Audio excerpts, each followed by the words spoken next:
Alright, salut tout le monde. Ici Patrick, en compagnie de mon acolyte Fred pour le 10e épisode du 4e podcast. On aura bientôt plus assez de doigts dans nos mains pour compter le nombre d'épisodes. Puis ça nous excite bien gros. Puis ça, c'est grâce à vous autres qui nous suivez semaine après semaine. Alors, un gros merci. On est en direct du Guerrilla Studio pour cet épisode. Comment ça va aujourd'hui, Fred? Ça va bien, toi? Je me porte à merveille. Merci de ta sollicitude. Puis, je pense qu'on a des beaux sujets à jaser aujourd'hui. Je pense qu'on va avoir bien du fun. De quoi tu as envie de parler pour commencer?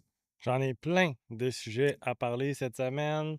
J'ai le goût de parler de l'Impact, j'ai le goût de parler de NCAA, j'ai le goût de parler du Canadien, j'ai le goût de parler de cartes. Mais d'abord, les gens vont remarquer qu'aujourd'hui, je porte une casquette noire, un chandail noir, des pantalons noirs. Aujourd'hui, triste nouvelle pour le hockey canadien. On a appris cette semaine que David McKenna, le prochain premier choix overall de la Ligue nationale, a décidé d'aller jouer dans la NCAA avec Penn State. Il s'est fait offrir un contrat de 700 000 $ en plus donc pour aller jouer là. Et ça, je trouve ça triste parce qu'on savait déjà les règles là, de toute façon que les gars de la Q pouvaient aller, que les gars de la Q pouvaient aller jouer dans la NCAA à partir de maintenant.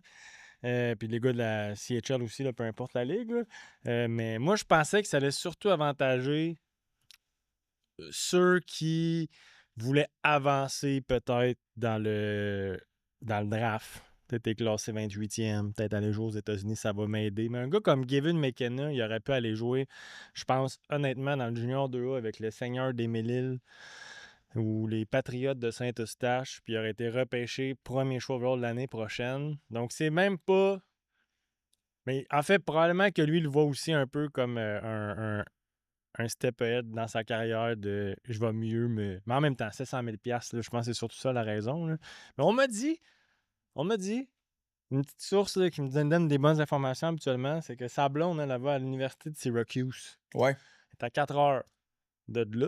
Et ce serait pas mal la plus proche université qui a quand même un bon programme de hockey. Fait que c'est sûr, c'est moins compliqué de faire 4 heures de route pour elle ou pour lui que de devoir traverser les douanes à chaque fois. Mais j'aurais aimé ça de voir battre des records l'année prochaine dans la CHL. Je pense qu'il aurait tout pété. Puis ça, c'est quand même un peu épeurant pour la suite des choses parce que là, qu'est-ce qui va se passer? J'en ai aucune idée. Combien de joueurs? Parce que si un gars comme Gavin McKenna s'en va, tu sais, tout C'est le dur, monde. c'est dur à dire quel genre de précédent que ça va créer parce que, comme tu dis, c'est un joueur élite, c'est un sure shot, premier choix. Exact. Tu sais, fait que c'est dur à dire quel autre va suivre le pas par rapport à ça. Tu sais, moi, je pense qu'à sa place, j'aurais fait pareil, on s'entend, là, tu sais, pour le 700 000 $, oui, c'est beaucoup d'argent, c'est le fun. Tu sais, on oublie souvent que c'est des petits garçons quand même, là, tu sais, c'est des jeunes joueurs, puis les joueurs de la LHJMQ, là, man, qui partent de chez eux pour aller vivre d'une famille d'accueil, pour gagner 60 pièces par semaine pour jouer dans un Q, à travers aller à l'école, à travers tout ça, c'est tough quand même comme parcours. Puis moi, je suis allé souvent voir du junior, j'aime bien ça aller là. Puis des fois, là, juste rappeler à tout le monde que c'est des jeunes. Je me rappelle un match, il y avait une madame qui était assise à côté de moi, là, puis elle fait You suck! You suck! Puis elle se met à crier après un jeune qui a probablement pas l'âge d'acheter des billets de loterie encore. Puis je trouve que c'est complètement fou, là, la pression qu'on met déjà sur ces gars-là qui gagnent 60 par semaine, encore une fois. Fait avoir le choix, c'est un peu comme les golfeurs qui sont partis pour jouer dans le livre, là, pour l'argent. Tu sais, je pense qu'il va jouer moins de matchs. Il va faire un beau chèque de paye, quoi que son avenir financier, je crois qu'elle est assurée à ce jeune homme. Mais il y a plein de raisons qui font que j'aurais sûrement fait pareil, tu sais. Ouais, mais je sais pas aux États-Unis, là, peut-être que les foules aussi sont comme ça. Là. Ah! Puis je pense même qu'ils sont 100%. probablement plus hostiles parce que c'est des foules universitaires. Là. Je veux dire, qu'ils soient payés 60$ ou pas, il y en a qui ils ont 10 ans. Puis les parents des estrades, c'est la même affaire. Fait que Ouais. je pense que même quand ils gagnent même pas 60$, mais tu sais, je pense que ça glace, t'es entends plus de toute façon, là, un moment donné, le monde d'enfants. Ah non, non, non, 100%. Moins que justement, tu joues dans le Pee-Wee-A puis qu'il y ait 20 parents puis t'es entends crier. Mais sinon. Ah, ben d'habitude, les parents sont assez respectueux. C'était juste mon petit shout-out à cette madame-là qui nous écoute sûrement. Aujourd'hui, je veux juste vous dire calmez-vous, madame. Tu sais, simmer down. Mais pour revenir à ce qu'on disait, je sais pas quel genre de précédent ça va créer avec des joueurs qui sont des choix de deuxième ronde, des choix de troisième ronde, des choix de quatrième ronde, des choix de late first même. Tu sais, lui, il a été extrêmement convoité par Penn State pour se faire offrir, se faire mettre un bout de papier comme ça à la table avec quand même de la grosse argent pour du hockey universitaire. Mais je sais pas si ça va affecter un gros pourcentage des Ben, espoirs de la Q-League, là. mais en même temps, faut que tu te dises que. Je sais pas trop où j'ai entendu ça, mais j'ai lu ça en tout cas, puis ça disait que c'était pas la norme, ce 100 000 là. Mais que la norme, c'était que les gars gagnaient quand même genre le prix d'un salaire moyen au Québec là, pour aller jouer au hockey à l'université. Ça, c'est quand même fou. Puis je pense que, tu sais, c'est parce que qu'est-ce qui arrive, c'est qu'un joueur élite comme ça aurait pas eu besoin d'aller dans la NCAA parce qu'il finira pas là, son diplôme, là. Mais tu Non. sais, un gars qui est pas sûr de jouer dans la Ligue nationale parce qu'on en parlait dans un épisode précédent, 18 ans, c'est jeune, se faire drafter. Fait que t'es drafté en troisième ronde, c'est vraiment pas sûr que tu joues dans la Ligue nationale. En fait, il y a plus que 50% de chances que tu joues jamais. Fait que tu vas le faire ton 4 ans si t'es aux États-Unis, puis tu vas le faire ton diplôme. Fait que, tu sais, ça, je pense que c'est très attrayant aussi. Mais tu sais, en même temps, est-ce qu'ils vont arriver avec des lacunes? Parce que justement, l'école a tellement pas été une priorité au Québec dans le hockey jusqu'à dans Q, que est-ce que quand tu arrives à l'université aux États-Unis, ça va être plus tough parce qu'en plus, tu changes de langue. Mhm. Mais en même temps, on sait que. Je me souviens plus c'est quel joueur dans la NFL, là, il avait fait genre, je pense, une maîtrise en danse parce qu'il était trop poche dans tout. Fait que Mhm. ils ont comme mis un programme justement que. Pas que c'était facile à biaiser, mais tu sais, comme. Voilà, fais-nous une danse, puis tu sais, c'est pas un test écrit, là. Fait Quand même. mais c'est ça. Sinon, un autre truc qui a marqué l'attention dernièrement, c'est le mouvement du Canadien de Montréal. Toujours pas de deuxième centre, mais lors du repêchage, ben, la journée, c'est la veille, hein. Ben, non, c'était le matin même. Ouais. Puis après ça, on a vécu.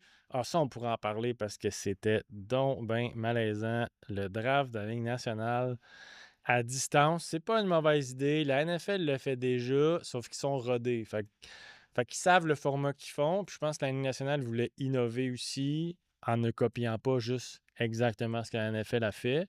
Quand tu fais des changements, il arrive des pépins des fois. Et là, c'était une succession, man. Hey, ça avait pas rapport. Tu sais, comme mettons, le trade du Canadien, Ouais. c'était officiel depuis 7 heures. Mhm. Mais ils ont tenu absolument à faire semblant que les choix 16-17 étaient encore aux Canadiens parce qu'il y avait un invité qui allait venir peser sur le petit bouton rouge du Trade Alert. Hey, ça a été quétaine, là. Puis c'est plate parce Ouais. que, mais en même temps, je comprends, sauf que ça, je pense qu'ils l'ont réalisé de si on invite des vedettes. Tu sais, Chris Letang qui se présente avec son petit gars, là, une chance qu'il y avait un deuxième pick de première ronde. Parce que le petit gars se fait dire hey, tu vas présenter le prochain choix des Pingouins. Ah non, paye sur le bouton rouge pour qu'on fasse le trade. Mais tu sais, ça en même temps, je pense que ça aussi, ils l'ont réalisé que peut-être que d'inviter des vedettes, c'est sûr qu'ils n'avaient pas mis ça. Hey, qu'est-ce qu'on fait si le choix il est tradé, genre la veille ou le matin même? Mais tu sais, là, visiblement, il avait fait, bon, on va faire semblant qu'il n'y a pas eu de trade jusqu'à là. Ouais. Tu sais, c'était comme si c'était une annonce de Gary Bettman, tu sais. Parce que quand il l'avait fait à Montréal, Oui, je pense pour la première fois depuis 20 ans, Gary Bettman avait eu des applaudissements au lieu de des mais huées. en fait, il se faisait huer. Puis là, il a dit oh, j'ai un trade j'ai un annoncé, trade. ça implique les Canadiens. Puis là, tout le monde a comme fait oh! Ouais, mais il y a personne, c'était pas pour lui que le monde applaudissait. Ben non, c'est 100% que non. Mais c'était vraiment un shit show, le draft, j'ai trouvé moi aussi, pour rester poli. Puis tu sais, le clock, là, maintenant, telle équipe est on the clock. Puis là, t'as le timer de 10 minutes. Puis là, le timer de 10 minutes finit. Puis là, on attend un autre 10 minutes avant qu'il fasse le pick. Genre, mettez pas de timer là, rendu là si le timer veut absolument rien dire. Parce que même s'il arrive à zéro, qu'est-ce qui va arriver si le timer arrive à zéro? Genre, l'équipe va perdre son choix? Ben non. Puis, ouais, comme tu dis, c'était une première expérience. Ça a duré une éternité, pour vrai, là. Moi, j'ai eu le temps comme d'écouter les 5-6 premiers choix, d'arrêter, d'écouter un film.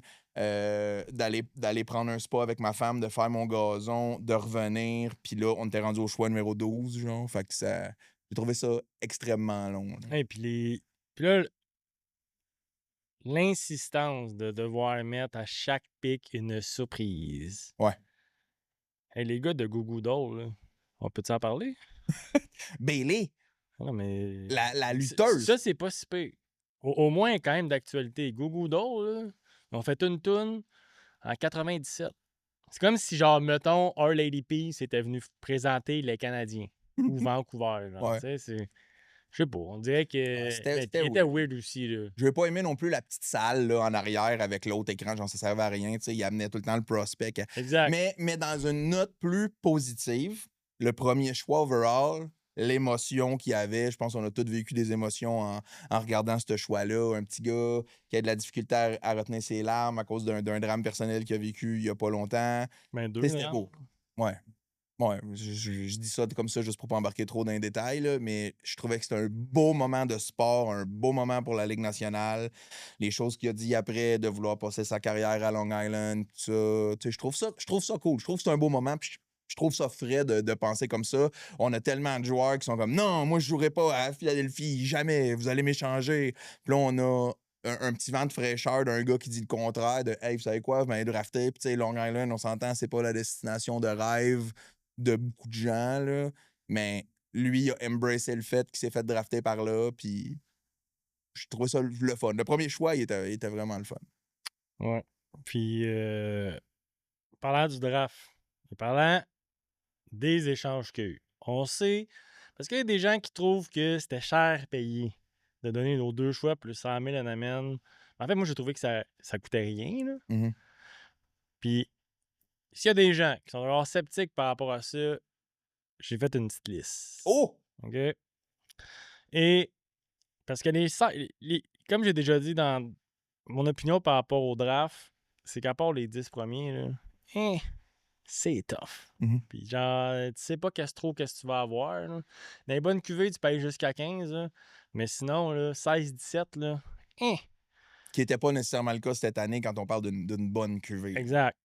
J'ai fait une stats depuis 2017. Parce que là, dans le fond, on a échangé 2 choix puis Emil Hanneman contre Dobson. Certains disent que c'est un top 10 de la Ligue. Je pense pas ça. Ben honnêtement, je pense pas que c'est un top 10 de la Ligue en ce moment. Mais ça reste quand même un excellent défenseur qui tombe déjà dans la chaise. Je pense que Hudson s'en va vers la chaise du premier défenseur de l'équipe. Mais là, lui, il tombe par défaut un peu à cause de l'inexpérience de Lane Hudson. Il tombe premier défenseur du Canadien. J'ai fait une liste des choix 16 et 17, des comme 5 dernières années, puis vous me direz si vous étiez d'accord d'échanger Noah Dobson contre lui. OK? Fait que là, d'abord, en 2017, on a Valimaki puis Liljegren. Tu rajoutes un MN, est-ce que tu prends Noah Dobson en échange? On appelle ça un vol. Mhm. OK? Après ça, en 2018, on a Martin Kaut qui avait été repêché par l'Avalanche, puis Ty Smith qui est un défenseur qui a connu une saison recrue correcte avec les Devils, qui a été échangé par la suite. On n'a plus jamais entendu parler de lui. Plus Emil Hanneman contre Dobson, un autre vol. En 2019, Newhooks et Peyton Krebs. Peyton Krebs a de la misère à faire sa place dans la Ligue nationale. Alex Newhook, il n'est même pas top 6. Ça. Est-ce que tu l'échanges ces trois-là contre Noah Dobson? Je dis oui sans hésiter. Là, par exemple, on tombe dans peut-être le seul que je serais peut-être réticent à dire oui à cette trade-là. En 2020, Kaden Goulet et Lucas Raquel ont été les choix 16 et 17. Raquel est très décevant jusqu'à présent. Goulet, on pense que c'est le futur leader. Et si ça n'avait pas été Suzuki, ça serait lui le capitaine du Canadien. Plus Heinemann contre Dobson.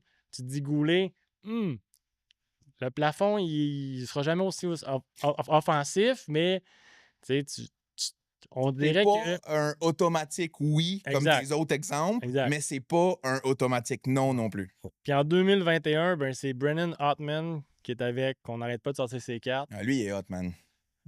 OK, c'est un jeu de mots. Ouais. Puis Zachary Bolduc. Mais Zachary Bolduc, on l'a dans notre équipe, puis on l'a échangé contre Logan Mayou. Fait que. Ça, qui est un autre vol, selon moi. Là. Tu penses? Ben, tu Tu sais, Logan Mayo, tu sais, on a eu la chance avec Savage Cards d'avoir des billets de saison pour le Rocket. Fait que j'ai eu la chance d'aller voir plusieurs matchs, comme 5-6 matchs du Rocket cette année.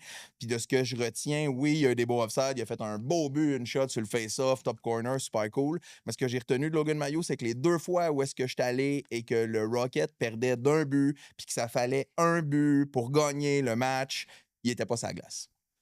Puis nous autres, ce qu'on voit, puis ce que le coach voit, tu sais, nous, on voit ce que les médias veulent nous montrer, on voit ce qu'on est capable de voir sur la glace, un peu comme avec les Canadiens, d'ailleurs, avec tous les nouveaux jeux, c'est vrai.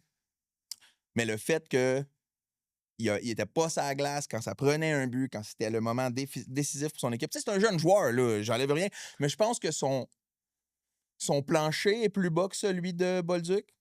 Son ceiling est peut-être plus haut, fait que la marge d'erreur entre les deux, puis l'impact qu'un défenseur. Moi, je vois tout le temps ça, il va prendre la place de qui, genre? Tu sais, il a beau être bon, il a beau faire n'importe quoi, il va prendre la place de qui? Ce que j'ai vu de lui m'a jamais impressionné. Puis je pense que c'est un bon trade pour les Canadiens d'échanger ça. Je pense aussi que c'est un bon trade parce que je ne le vois pas non plus jouer avec le Canadien cette année. Je pense qu'un gars comme Renbacker a plus sa place. Il est plus haut dans la hiérarchie. Fait que là, au lieu de se sentir mal, de ne pas donner le power play à Mayu, ils vont quand même l'essayer avec Renbacker. Même si je pense pas que ça va devenir un gars qui va jouer sur le premier power play. Mais là, au moins, ils peuvent moins se sentir mal. Puis là, toute la place peut aller à Renbacker cette année.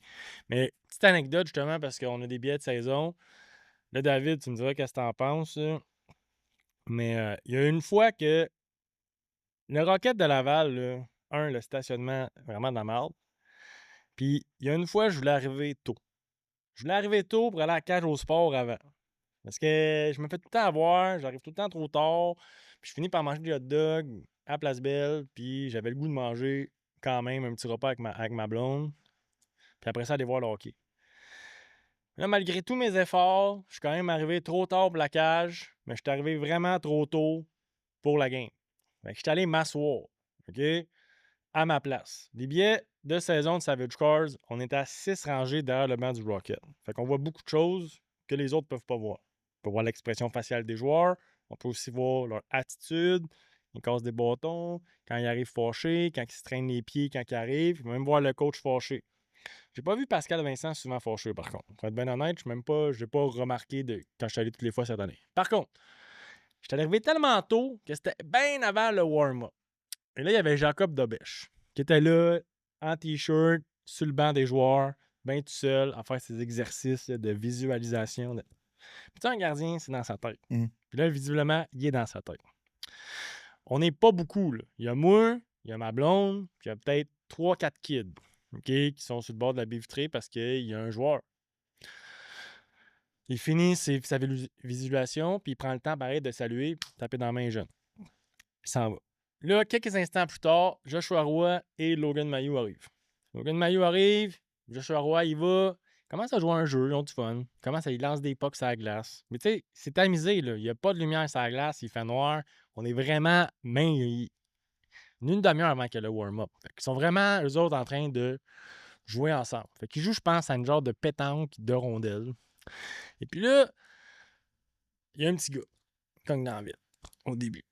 Logan, you're my favorite player. Please take a picture with me. Puis là, il y a son père qui attend, puis il y a de même. Logan ne fait rien. C'est correct. Il est occupé, il est avec Joshua Roy. C'est bien correct, là. Moi, jusqu'à là, j'ai aucun problème. Par contre, si tu sors, tu sais, si tu t'en vas au centre d'achat, OK, tu t'en vas faire ton épicerie, je peux comprendre que ça peut te déranger que les gens veulent te parler. Je peux comprendre ça, sauf que si tu t'en vas sur le bord du banc avant une game du Rocket, puis qu'il y a des enfants, si tu veux pas leur parler ou si tu veux même pas les regarder, ben reste dans la chambre, puis va faire ce que tu veux. Tu sais, genre, en tout cas, bref. Puis là, ils finissent leur jeu. Ça dure presque. Ils doivent jouer pendant 10 minutes là, leur petite affaire. Là. Puis là, le petit gars, il est là. Puis là, ils finissent. Puis là, il tape. Les gars, comment Logan?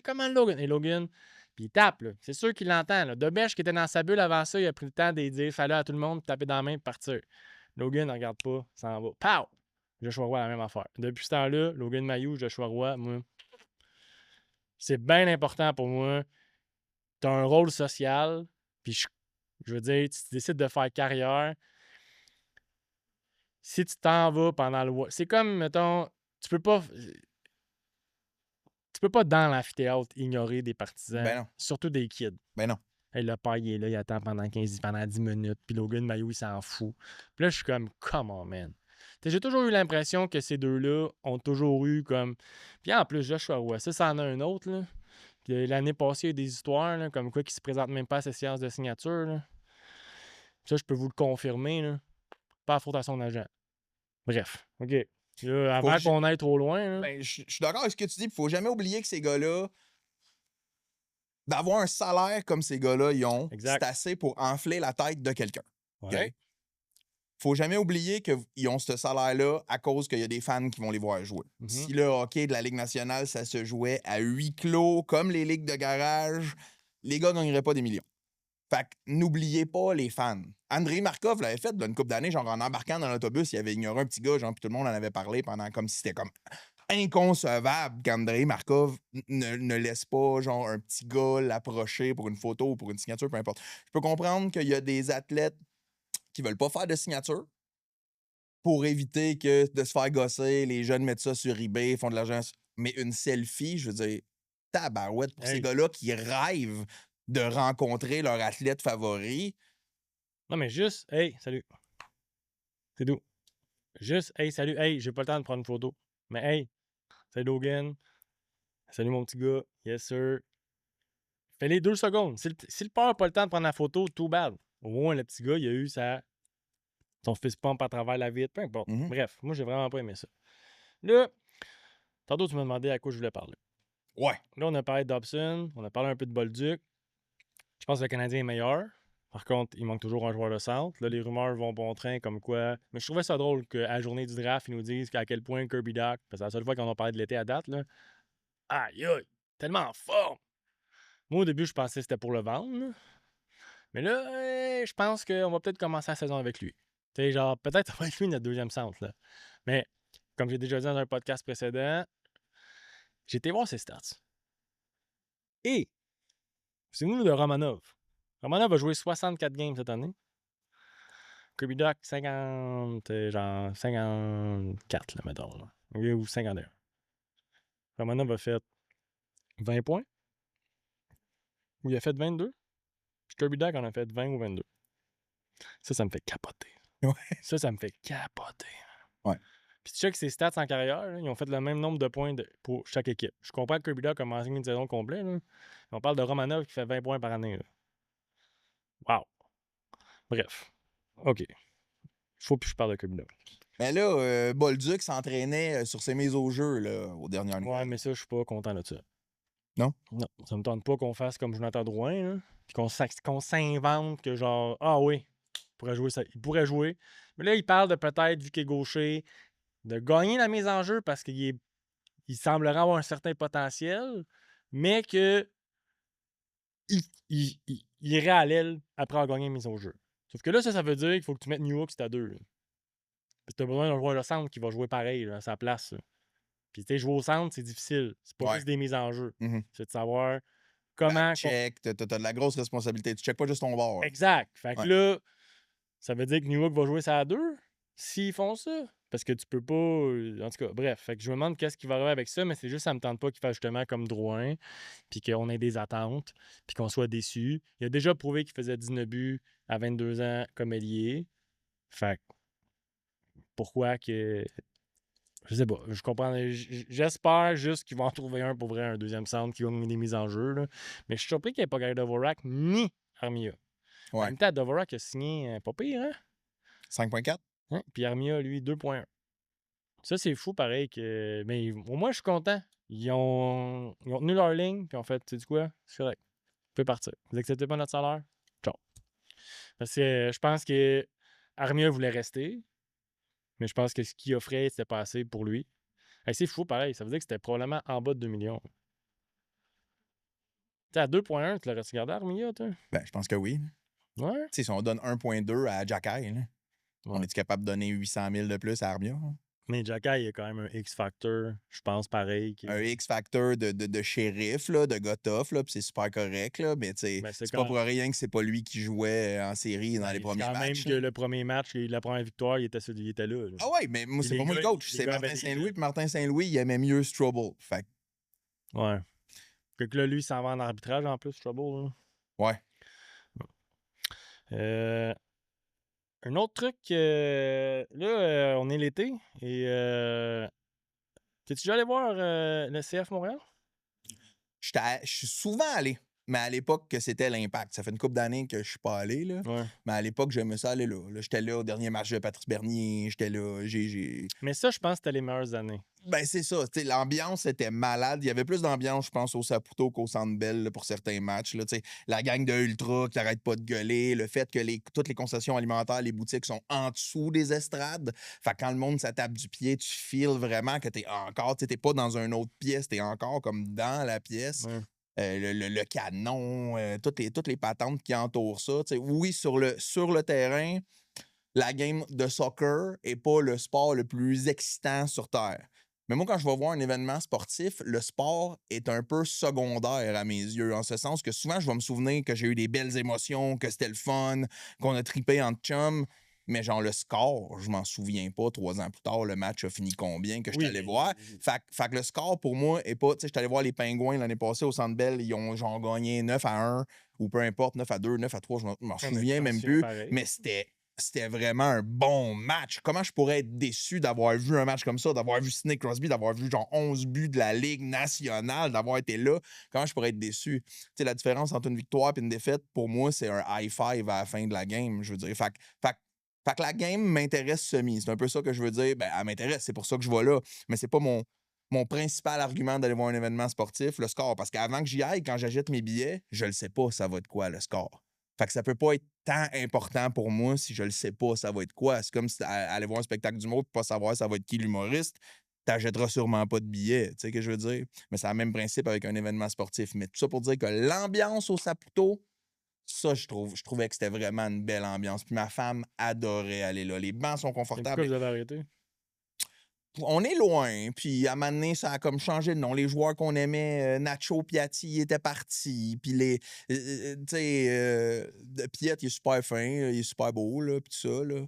Mais je sais pas, on a comme un peu décroché. Tu sais, après une couple d'années, on a un peu décroché. Tu sais, on peut pas suivre tous les sports non plus tout le temps. On était bien gros dans le basket aussi dans ces années-là. Tu sais, on était allé voir les Raptors à Toronto pour la fête de ma femme, puis tout ça. Fait qu'à un moment donné, par défaut, par élimination, je pense que c'est le CF Montréal ou l'Impact plutôt qui a comme pris le côté parce que c'était le genre de sport. C'est pas comme le hockey que je vais écouter une game à tous les soirs, peu importe c'est quelle équipe.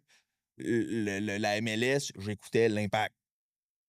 C'est un match d'une autre équipe contre une autre équipe, ce qui n'impliquait pas l'Impact, je m'en foutais. Là. Fait que c'était vraiment plus un divertissement d'aller voir un match que de vraiment suivre la ligue puis suivre l'équipe, mettons. Mais il faudrait que tu y ailles parce que là, ils ont de la misère à attirer du monde. Là, Ouais, je là pense ça a l'air que que quand il y a du monde, les joueurs sont pas contents parce qu'ils crient pour Messi. Puis ça, là, hey, Big, l'autre, là, l'Américain, le Clark, là. Hey, lui, il a l'air de nasty de caca, man. Je m'en fous là, de parler de même, là, mais tabarouette. Ah, ça m'a fâché qu'il acclame Messi. Hey, le pourri! Vous avez perdu 4-1, puis il y a la légende vivante qui est à Montréal. Le monde, on probablement payé super cher. Il a fait des buts, des passes, tout. Il faisait ce qu'il voulait. C'est peut-être la dernière fois qu'il le voyait jouer. Là. Imagine, mettons, là, que la dernière année de Wayne Gretzky ou Mario Lemieux, là, à Montréal, on est fâché parce qu'on a applaudi Mario Lemieux qui fait des buts puis des points pendant la game, puis on perd, puis que le monde crie « Mario, Mario ». Puis ça te fâche. Puis là, ça te fâche, puis des gars, ça n'a pas rapport. Fait que là, on va aller jouer contre l'équipe de PCL dans la Ligue canadienne la semaine prochaine, puis on va perdre contre une équipe de première division canadienne qui joue à Hamilton, qui ont de la misère pour jouer pour 500. L'Impact, là, depuis 3 ans, c'est un shit show. ouais. C'est tout ce que c'est. J'aimais ça, l'Impact. Ils ont changé de nom. Ils ont voulu... Ça a été une job. Là. On dirait que... Mais là, le problème avec ça, c'est que moi, ça me fâche mais je le sais qu'on est chanceux d'avoir une équipe de la MLS. Mhm. Parce que pour vrai, quand ça va partir, on les reverra pas. J'ai vu un reel là, d'un gars de BPM qui disait ça. Là. C'est vrai qu'on les reverra pas. S'ils s'en vont, on ne verra plus jamais de soccer de la MLS, à part si on est mal pris. Puis si la MLS est mal pris, ils sont comme on va faire un match spécial à Montréal. Mais sinon, on n'en aura pas. Fait que c'est difficile. C'est difficile d'aimer cette équipe-là pour plein de raisons. Mais il faut continuer si on veut qu'il y ait du soccer dans 3 ans à Montréal. Parce que Saputo, là, au final, là, c'est fou quand même. Parce que lui, il a fait exactement ce que tous les Québécois exigent mettons, de quelqu'un qui veut ramener un sport. Tu veux un sport, mais il va falloir que tu payes de ta poche. Fait que là, c'est lui qui a payé son stade. Fait que là, lui, là, il vend ça à quelqu'un des États-Unis là, pour le déménager. Là. Ça lui a coûté genre. Il a coûté quoi? 50 millions? Tout faire ça, là. Il va faire genre 500 000 piastres. Il va vendre 500 millions, je veux dire. Il va vendre ça 1,5 milliard, c'est pas plus, à une franchise aux États-Unis. Là, nous, on dirait qu'on a de la misère avec ça. Mais c'est tough des aimés. Oh, que c'est tough! Man, Ouais. les coachs qui changent sans arrêt. Là, après ça, un moment donné, Joey Saputo qui prend trop de place. Là, il s'en va. Là, après ça, il dit que Bologne, c'est mieux, puis qu'il aime mieux s'occuper de Bologne, puis qu'il décide de finalement, l'équipe, ça ne sert plus à faire des... Nous, on va juste faire des bons joueurs, puis on va les échanger quand on est plus une équipe de développement. C'est quoi ça? Hey, rendu là, je veux dire, c'est tough des aimés. Comment tu veux aimer ça quand tu te fais dire ça? Hey, on va jamais faire série, à part quand on est chanceux. Puis dès qu'un joueur va être bon, attachez-vous pas trop parce qu'on va l'échanger contre de l'argent. Je comprends même pas comment la MLS a fait pour genre accepter ça, mais en même temps, je veux dire, je sais pas, là. Ah, ça me fâche. Ah, puis je suis d'accord avec toi. Puis l'horaire, tu sais, j'ai mon petit neveu Arnaud là, qui joue au soccer, qui tripe sur le soccer, qui tripe sur Ronaldo, là, qui se fait faire la même petite coupe de cheveux quand il va chez le barbier. Puis tout. Puis moi, puis Kat, on voulait l'amener au soccer, tu sais. Mais c'est tough, man, pour un événement qui était tellement familial avant. Genre, maintenant, l'horaire, c'est tous des matchs de soir. Oui, Tu sais, les exact. Canadiens en font des matchs l'après-midi, les Alouettes en font des matchs l'après-midi. Mais l'Impact, on dirait, ils sont comme, non, non, non, non. Non, mais moi, j'avais regardé pour acheter des billets pour le gars à ma blonde, pour qu'on fasse une sortie tous ensemble. Et il n'y en avait aucun l'après-midi, c'est tout le soir, Mhm. même au printemps, puis à l'automne. Vous jouez dehors. Ouais. Vous jouez dehors. Profitez du fait que vous jouez dehors pour jouer de l'après-midi. Il fait beau, il fait soleil. Le monde a envie d'y aller. Il y a des bonnes chances là, que tu te réveilles un matin, tu habites à Montréal, puis tu fasses Hey, il fait beau aujourd'hui. Mhm. Pas le game pour aller voir Pourquoi l'Impact. on n'irait pas à l'Impact? Parce que les billets sont achetables. Comparativement à aller au Canadien, tu sais, amener ta blonde, tes 2 enfants, mon gars, au Canadien, là, c'est pas une affaire de 150$, là, comme amener tout le monde à l'Impact, là. Les matchs 100%. d'après-midi, l'été, c'est tellement le fun. La semaine passée, j'étais allé voir les Blue Jays contre les Yankees là, à Toronto. Là. Le match était à 3 heures de l'après-midi. Ils ont ouvert le toit. Faisait beau, faisait chaud. On est arrivé à Toronto de bonne heure. À partir de 8h30 le matin, il y avait du monde qui faisait la file d'attente pour rentrer dans le stade. Tout le monde est rentré dans le stade. On est arrivé d'avance. Il y avait des files d'attente partout. Tout le monde buvait de la bière. Il y avait de l'ambiance. C'était familial, puis c'était le fun. Puis l'ambiance au baseball est vraiment le fun. Puis au soccer, serait peut-être capable de se rapprocher de ça. Parce que c'est ça qu'on a. On n'a pas de baseball au Québec, mais on a du soccer. Avec juste 2, 3 petites meilleures décisions, surtout par rapport à l'horaire, surtout par rapport à 2, 3 petites choses au niveau des joueurs, comme tu as déjà mentionné. Mais ça serait facile, entre guillemets, de rendre ça plus accessible, plus intéressant, puis plus excitant, comme c'était v'là 10 ans. Là. Exact. Puis quand ils ont amené une vedette, là, Didier Drogba, tout le monde a répondu présent. Le stade était plein pour le voir. Mais je comprends que. Parce que je pense qu'ils perdent de l'argent à chaque année. Je pense pas qu'ils font de l'argent, fait que c'est dur. Faut qu'ils soient soutenus. Tu sais, mettons, on dirait que c'est tough, le sport, quand t'es pas bon. Que quand tu gagnes pas à Montréal, puis même quand tu gagnes l'Impact, même quand ils gagnent, des fois, c'était tough. Mhm. Puis tu sais, je comprends que c'est pas facile, mais tabarouette que je trouve qu'ils s'aident pas. Tu sais, mettons, tu sais, les Alouettes, ça aussi, là, mais s'ils partent, on dirait que ça, j'ai plus d'espoir qu'ils reviennent, là, parce que c'est quand même la Ligue canadienne de football, là. Moi, on dirait que ça aussi, je trouve ça drôle, là, que genre, T'es une équipe professionnelle, t'es supposé être le meilleur de ta province. Puis genre le logo sur ton terrain, c'est genre parce C'est pas ton logo. que t'empruntes le terrain. Là, t'sais. Mais bref, c'est correct aussi. C'est Mais... pas non plus comme s'il allait jouer dans un stade à la fine pointe de la technologie. T'aimes là. ça la CFL? J'aime ça un peu. J'ai eu des billets de saison quelques années pour les ouais. Alouettes. Puis, ouais. Puis, mais le stade est atroce, là. Tu sais, je veux dire, c'est des estrades comme il y a à Huberdeau, à Patinoire, là. C'est pas des beaux bancs moulés comme à l'Impact. Puis, quand il fait chaud, il fait chaud. Puis, les concessions alimentaires, c'est tough, là. Tu sais, il faut que tu montes. Il y a juste d'un bord. Puis, tu sais, c'est pas le stade à la fine pointe de la technologie comme, mettons, on a ailleurs dans la CFL. Tu sais, à Saskatchewan, ils ont vraiment un beau stade, mais en même temps, il n'y a rien d'autre à faire que d'écouter le football là-bas. Fait qu'ils ont vraiment mis le paquet. À Montréal, on a l'Impact. Fait que, tu sais, ils sentent pas le besoin d'améliorer ben gros les Alouettes. Mais tu sais, ça reste une petite ligue, pas beaucoup d'équipes. Pas que toutes les équipes font un playoff. Non, Allez-y, sauf une. amusez-vous. Ouais, sauf Puis là, une. des fois, t'as... Ah ouais, c'est la finale de l'Est avec une équipe de l'Ouest dedans. Ouais.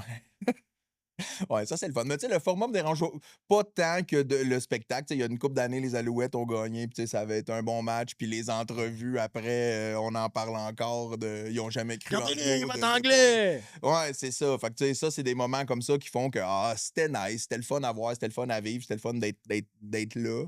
Mais à part ça, c'est pas nécessairement. Tu sais, les équipes. Je sais pas, c'est dur à s'identifier à un joueur comme les Canadiens. Tu tripes Scarfield, tu tripes Suzuki, il va être là pendant 10 ans, tu grandis en regardant ton joueur préféré aller, mais avec les sports comme les Alouettes, l'Impact, puis ces affaires-là, des plus petites ligues, c'est plus En tough. même temps, c'est plus accessible. Tu sais, genre, je dis ça, mais comme... C'est juste pour faire réagir, là. Non, mais t'as raison. Puis, tu sais, des matchs des Alouettes à Montréal, il y en a 8 par année. Là. Si tu comptes pas les matchs hors concours, mettons, puis les séries. Là.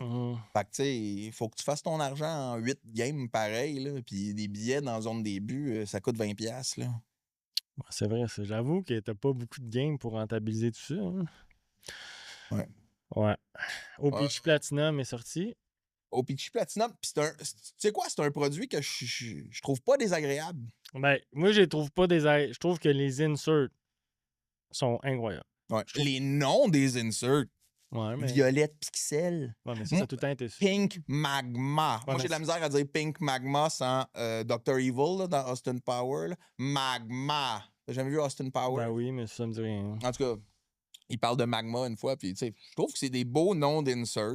Je suis pas un fan que toutes les cartes soient foil. Là. Je veux dire, il devrait Moi, je suis fan de ça à 100%. en avoir des moins de foil. Ça donnerait de la valeur plus au foil. Mais tu sais, c'est Platinum, c'est la gimmick de ce produit-là. Fait que c'est quand même nice. Des belles signatures, des belles cartes, des beaux inserts. Non, mais je trouve que le design des inserts, les designs des signatures, les couleurs sont magnifiques. Les sunsets, les rainbows. Non, mais genre, juste les photos des joueurs aussi, j'ai l'impression que les couleurs, ils ressortent plus que d'habitude. Ouais. Tu sais, je trouve que les joueurs, c'est des belles cartes, c'est des belles photos. Les bases, correct, là, mais c'est vraiment les inserts, moi, qui me font capoter. Fait que je m'en serais voulu de pas au moins parler un peu de cartes à la fin de ce podcast-là. C'était pas toi qui as sorti la Hutton sur 30 ans? Non. Je pense que c'est Kev. Ouais. Puis qu'il y a une belle Lane Hudson. Red Prism, mais ils mettent un S. Fait qu'on va dire Red Prism. Wow. Red Prism. Sur 30 de Cofield. C'est pas mal la meilleure carte qu'on a sortie. Mais la Orange Checker sur 25 Posquet. La Orange Checker, c'est ma variation préférée. De toute la gang, c'est ma pref. Plus que la Golden Treasure, plus que la CSMIC Gold. C'est vraiment celle avec le jeu d'échecs, mettons, Ouais. orange. Je le trouve magnifique. C'est vrai que c'est des belles cartes. Donc, c'est ce qui va conclure l'épisode numéro 10 de ce podcast, 4e période. Tantôt, tu as dit de ce 4e podcast. Quand tu as présenté au début, tu as dit ça. J'ai pas voulu corriger. Tu as dit c'est le 10e épisode de ce 4e podcast. Oh my God, j'ai dit ça? Ouais. OK, alors on recommence. On pourrait recommencer. Hein? On recommence. On refait l'intro là. Ah non, je suis trop fatigué. Hey, bienvenue tout le monde à l'épisode numéro 10 de ce 10e épisode, le 4e période podcast. C'était Fred et son acolyte, Patrice. En direct du Guerrilla Studio, je vais le dire, parce que Je sais que t'as de la misère avec celle-là. Bye.